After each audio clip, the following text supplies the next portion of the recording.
Allow करता था United states. अब यूनाइटेड स्टेट्स का ये कहना है कि नहीं नहीं, आप वहां से तेल क्यों खरीद रहे थे, आपके ऊपर अब हम जो है टैरिफ्स और लगाएंगे।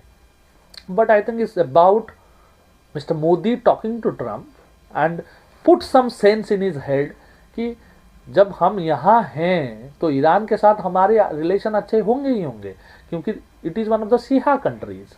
सुन्नी तो डोमिनेंट है मिडिल ईस्ट में, ईरान अकेला सिया कंट्री है, तो सियाओं के साथ तो इंडिया की अच्छी रिलेशन शुरू से रही है।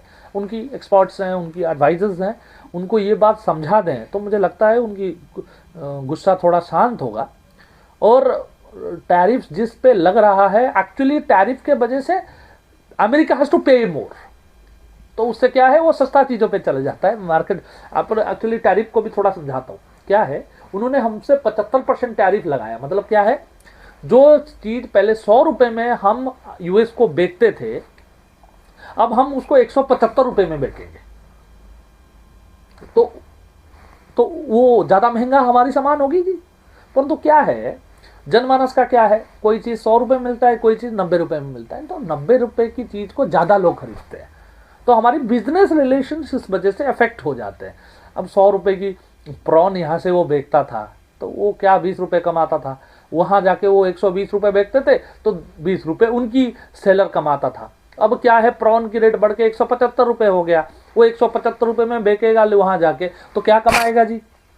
यहाँ से भी रेट नहीं घटा सकते ना उधर घटा सकते हैं। तो ये प्रोसेस में जो मिडिल बिजनेसमैन है, जो कोस्टल एरिया की बिजनेसमैन है, वो बड़ा अफेक्ट हो गया जी।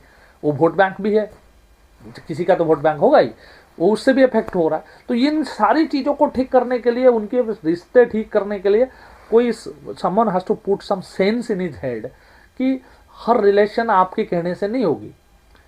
जो सिचुएशन है, एवरी रिलेशन इज सिचुएशनल, तो सिचुएशनल रिलेशन में आप अपनी टांग मत अड़ाए, इस प्रकार का कोई उनको समझा दें तो ये टैरिफ वॉर घट सकती है। सामान्य व्यक्ति, नॉर्मल इंसान, जनरल इंसान को इसमें राहत मिलेगी। धन्यवाद।